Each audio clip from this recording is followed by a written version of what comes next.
My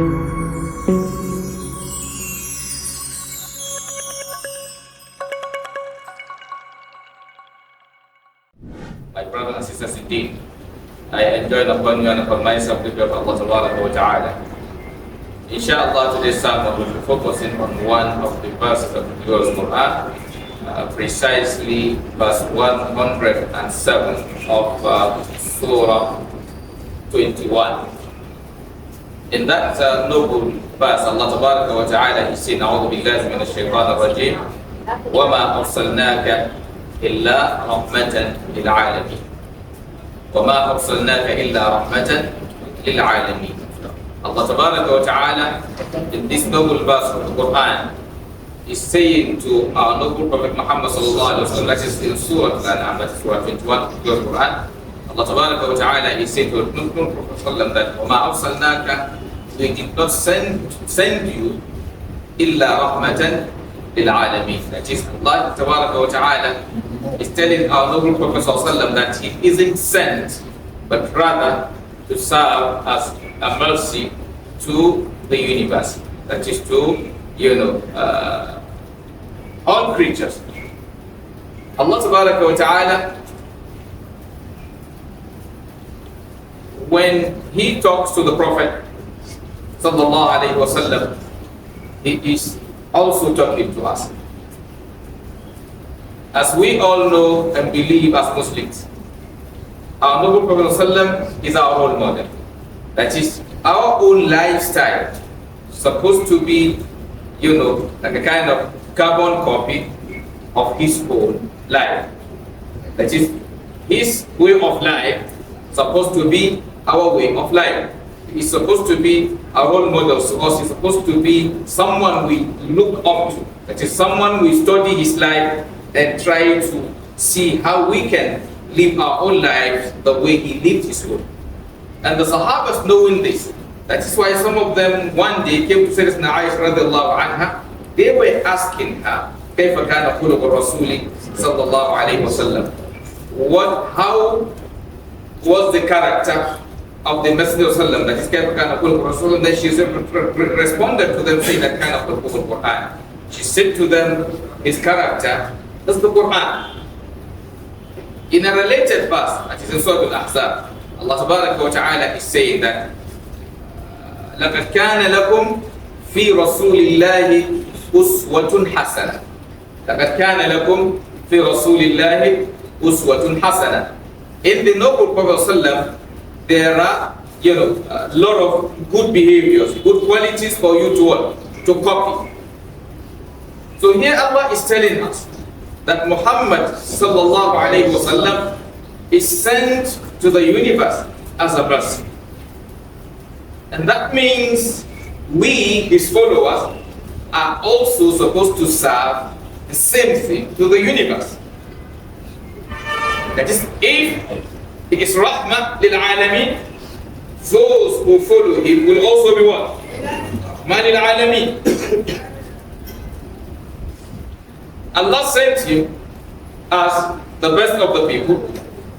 And also Allah wa ta'ala told us that our ummah, what did he say to us about our own ummah? He said, Kuntum khayra ummati. You are the best of what?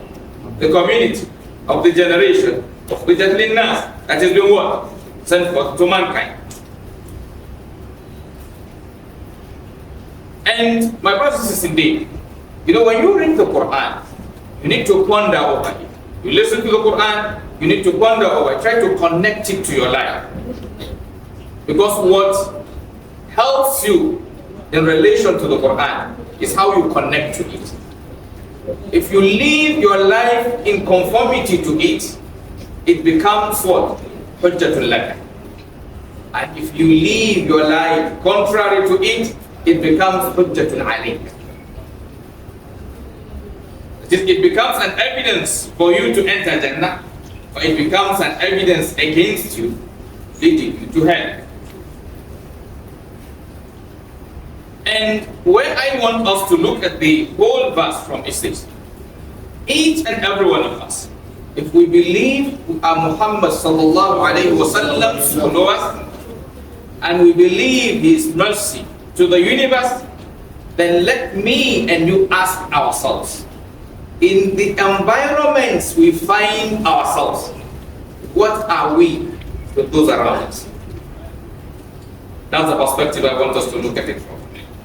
Yes, we've known the Prophet's hope. Yes, he is Rahman al-Alameen, confirmed by Allah Tabaraka wa Ta'ala, but I and you are we Rahmah to those around us. If the answer is yes, then you act is really follower. If the answer is no, that means you need to what? To reset yourself. Yes, you need to, check your life. And that makes you a wise person. That makes you a responsible or reasonable person.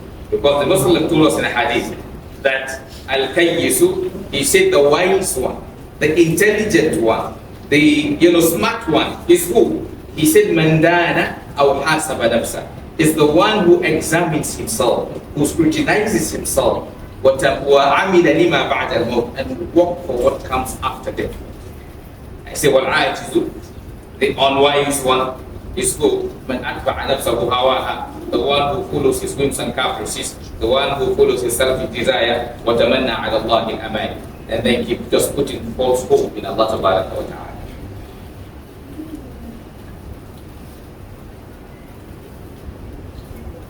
Fasting has come and gone. But the Rabbul Ramadan, that is the Lord of Ramadan, is still what? The Lord of Shawwal. So he is the Lord of all the days, all the months, all the years. And he is constantly there. And he documents whatever you do. Yes, you can be righteous in Ramadan, and you can waste what you achieved in Ramadan outside Ramadan. So virtually, one is expected to struggle towards being submissive to Allah until the day he dies. That's what Allah Tabaraka wa Ta'ala told us in the verse of the Quran, that وَعْبُدُ رَبَّكَ, worship your Lord, حَتَّى يَأْتِيَكَ الْيَقِينُ, until death overtakes you.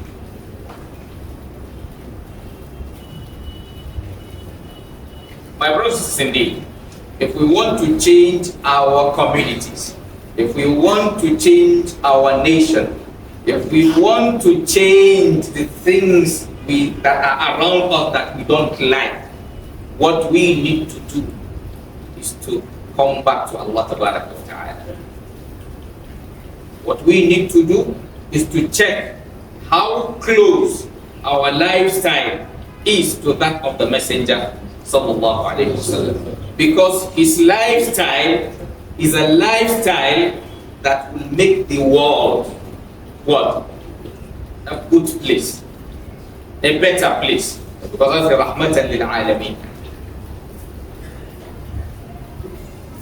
So don't think that when we talk about the Prophet's lifestyle, is a lifestyle that only gives you reward after death.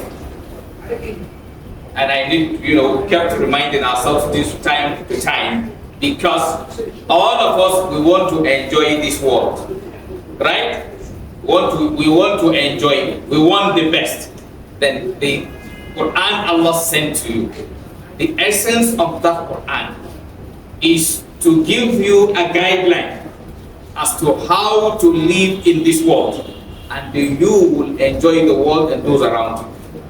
And in the hereafter, He will now compensate you with something better for your what?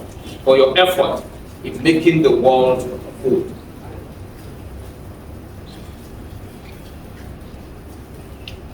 Why I say each and every one of us should check himself. Like now, yes, things we feel are not working well. Maybe you may be a politician, or maybe you are a civil servant, or maybe you are a businessman in the market, or you are an officer, or you are a child, or you are a husband, or a wife, a neighbor. It doesn't matter. With any space you find yourself, ask yourself at that moment, what am I serving in this space? If some of us as neighbors, we are hell to those around us. Some of us, as businessmen, we are hell in dealing with those who come to buy things from us. Because it is only a smart person that will get away from you and he is not cheated. Why? Because of your own style of what? Business. Your own style of business, there is no mercy inside. Your primary goal is what? Profit. Humanity is what? Secondary. Or maybe if you are a child, then you now ask yourself, how are you to your parents? Whenever your parents remember you, how do they feel? Do they feel happy or they feel sad? Are you source of joy to them as a child, or you are source of pain? Are you a child that, yes, when they are in trouble, they remember you, it reduces the trouble? Or you are the kind of child that when they remember you, if they are happy, the happiness what? Disappears, or it fades up. Or if they are sad, the sadness what? Doubles. That's why I say, at every level, if we are going to check ourselves this way, so many things will change in our lives, so many things will change in our communities. Or maybe as a husband, you ask yourself, are your wives comfortable? Are they happier? Are they safer when you are at home? Or they feel happier and safer when you are outside? And as a wife, as a Muslim lady, you ask yourself the same thing. What are you to your husband? Are you there to help him? Are you there to make life easier for him? Are you the kind of woman that the Prophet says, Allah Tabaraka wa Ta'ala even mentioned in the verse of Quran, he said what? Hunna libasul lakum wa antum libasul lakum. You are shields to them and they are also shields to you. That is, are you a shield to your husband or problem to him?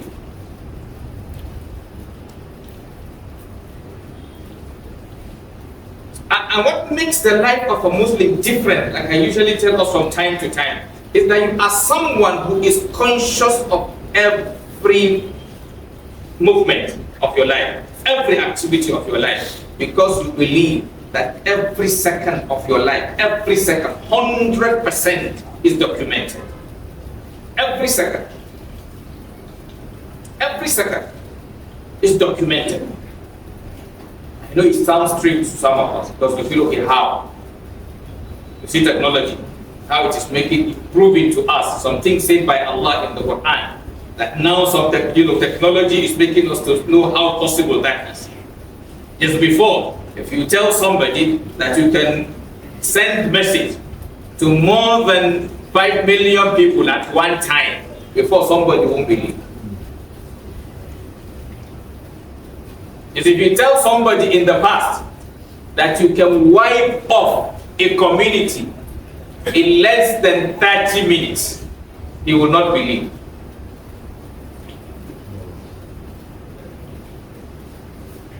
But you see, that is your own fellow human being. So what Allah, who created the human being, is telling you He is capable of. He has given that capability to a certain extent to your fellow human being to confirm to you the possibility of His own. Because He told us in the Quran that sanurihim ayatina, we are going to show them our signs fil afaq, in the universe, wa fi anfusihim, and in themselves, hatta yatabayyana lahum, until it becomes clear to them annahu al-haq, that Allah Tabaraka wa Ta'ala is the truth.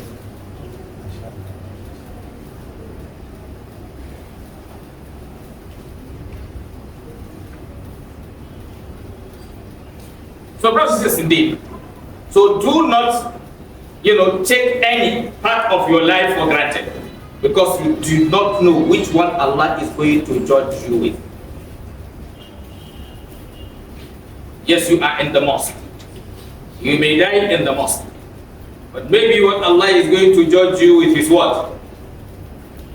How you treated your fellow driver on the road. Maybe you have one case with that person. That's why at every point, remember, like I said, I do tell us as Muslim, there is no part of your life that is not ibadah. It is you who will make it ibadah, and it is you who will move it out of ibadah. Even your mosque, yes, or purely, it is supposed to be what? Ibadah. It can move from ibadah to another thing. That's why, yes, you can observe your salah, and Allah will not accept the salah because it did not fulfill the kind of ibadah He wants. He said to us in the verse, وَيْلٌ لِلْمُصَلِّينَ, woe unto those who pray. الَّذِينَ هُمْ عَنْ صَلَاتِهِمْ سَاهُونَ الَّذِينَ هُمْ يُرَاءُونَ وَيَمْنَعُونَ الْمَاعُونَ. That means if you observe your salah, for your salah to be acceptable act of worship, for your salah to become ibadah, until you fulfill certain conditions. Also some acts which are not considered purely ibadah, your intention and other things can move it from just normal human action to what? To ibadah.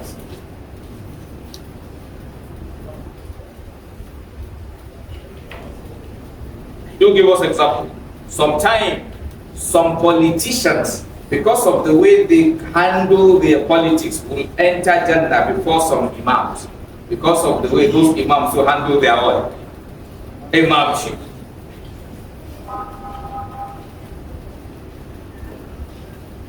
Yes, one officer will enter Jannah before one alpha because of the way that alpha do his own thing. If the alpha, even if the alpha may enter, maybe the alpha may be behind that one. Because Allah judge you by your deeds. If you take, for instance, like as an officer, when you put on your uniform, like I do tell us as a Muslim, any uniform which is haram in Islam for you to wear, you will not wear. That means any uniform you wore as a Muslim, it is because you believe as a Muslim it is halal for you to wear it. Any job you accepted that job because you accepted the job is what? Halal in Islam. And that's why you as a Muslim, if you are given a job in a brewery, you will reject. Why? Because you will say as a Muslim, I'm not supposed to work in a brewery. That means when you are accepting a job as a Muslim, you are accepting the job because it is halal, and you are rejecting a job because it is haram. You see, from even there, issue of Jannah, hell have come. So when you stand on the road, maybe as an officer, your prayer should be what? All those coming, you help them solve their problem. Your prayer is that anyone who has problem and come around you, his problem should go down. Not that when he comes around you, his problem will go up. Because you look at what you want to make from that problem.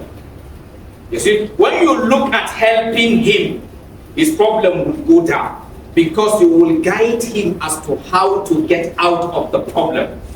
But if you want to milk him, you will compound his problem. Because the more compounded his problem is, the more you can make out of him. It's a simple theory. So if as a medical doctor, someone is sick, he comes to you, your goal is to what? To cure him. Yes, you want to make money out of him, but the money is secondary. His own health is your primary concern. So you wouldn't mind losing the money if losing it will what? Save him. And let me give an example. Let's assume as a medical doctor, somebody present a case to you which is not your own field, and you know you cannot handle it. You see, as a God-conscious doctor, you will refer him to the appropriate doctor. Because if you keep him, you are worsening his health. I will give us a scenario. There was a time with a brother. I've mentioned it before. He yawned. When he yawned, his mouth remained open. He couldn't close it back. So in my life, I have just seen that for the first time, and up till today, I have not witnessed it anywhere. You see, being that we don't understand what it is, it's the first time, yes, he was gesturing to me, so I just choked over it and left him, because I thought he was playing. until the one with him in the room came to tell me, okay, this is what is going on. Then we had to we took him to the hospital. You see, we brought him to the hospital around 8 o'clock.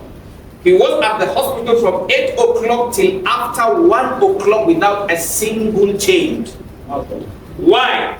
Because the person handling him that time, medically, that's not his field of specialization. So you see, fortunately for him, that was the second time. It happened somewhere in Canada. Then he now spoke to us to please appeal to the doctor to refer us to Murtala Muhammad Specialist Hospital. Then when we went there, we did not see any doctor because we came in as students. So as we came, sometimes how some people will take students, they handle your thing with ease, and then the nurses at the orthopedic section welcomed us, took him in without seeing the doctor. In less than 10 minutes, he came out smiling, and we're jokingly telling him, control, before it hung back. So you see, let's consider what happened with the other person as a mistake. But if it is deliberate, that means you suffered the person for those hours. Why? Because that's not his main field. Or maybe knowledge-wise, something is lacking. He's supposed to have now referred to somebody or contacted somebody more advanced than him in that area to advise him. Not the patient telling him what to do. You see, if it is happening to that patient for the first time, he will have remained there for more than those hours.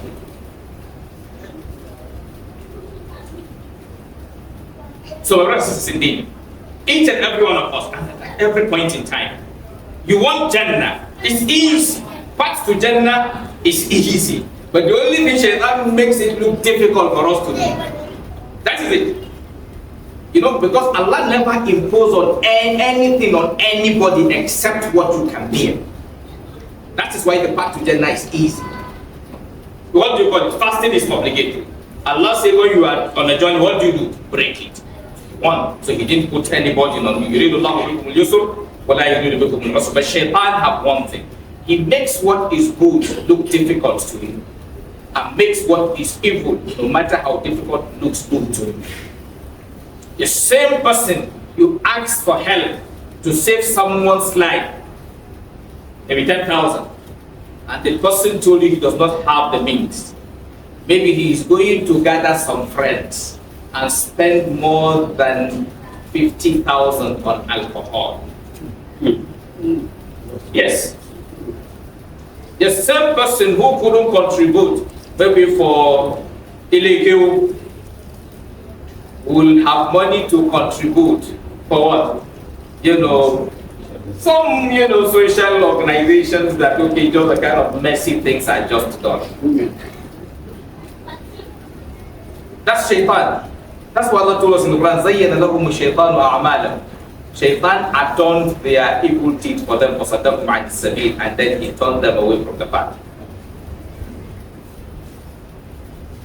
And if you check like war now, what America have given Israel to damage Gaza is less than what is needed to help those people. Humanitarian assistance needed for those people is less than 1/10%, but they cannot provide.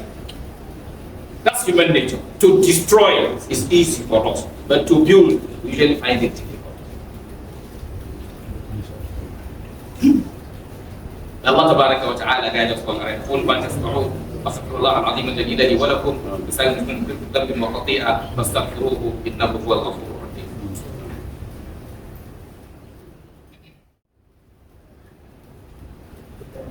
Alhamdulillah rabbil alamin. Wassalatu wassalamu ala rasulillah wa ala alihi wa sahbihi wa man wala ma ba'd ibadallah. Usikum wa nafsi taqwallahi azza wa jalla. My brothers, indeed, let's always remember that a day is coming and we're all going back to Allah.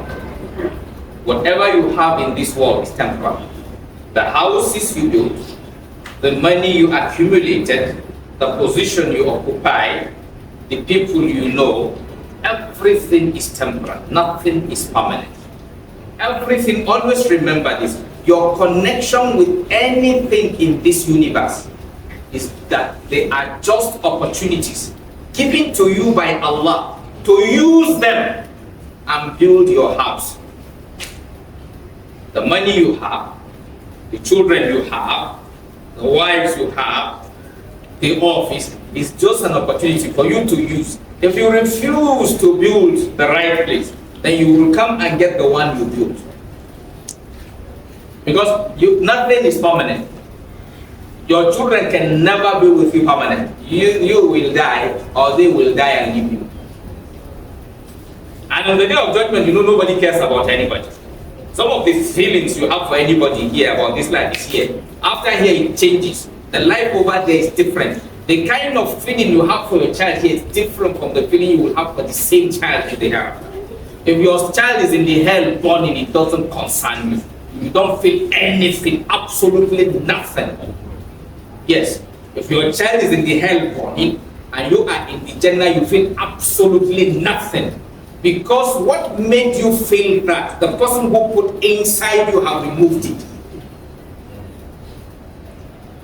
There's something Allah fixed in you that made you to have that feelings toward that child. There's something Allah fixed in you that made you to have that feelings towards your wife. There's something Allah put in you that made you to have that feelings towards your husband or whatever. On the day of judgment, Allah says, يَوْمَ يَفِرُّ الْمَرْءُ مِنْ أَخِيهِ. Allah even gave you the description from here before you die, so that don't deceive yourself.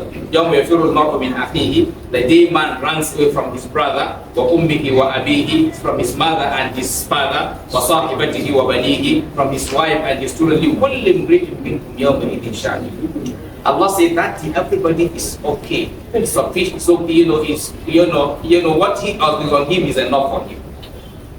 So you're not thinking about anybody. You will not dash anybody 0.000 whatever one of your reward. You will not dash anybody, and nobody will dash you. Yes, nobody will dash you. Allah described that day also. He said, Al-Akhillah, he said, most intimate friends that day. بَعْضُهُمْ لِبَعْضٍ عَدُوٌ. They will become enemies to themselves. إِلَّا الْمُتَّقِينَ, except those who do lose that friendship for Allah's sake. Your best friend, if that friendship is not built on the fear of Allah, will be your worst enemy that day.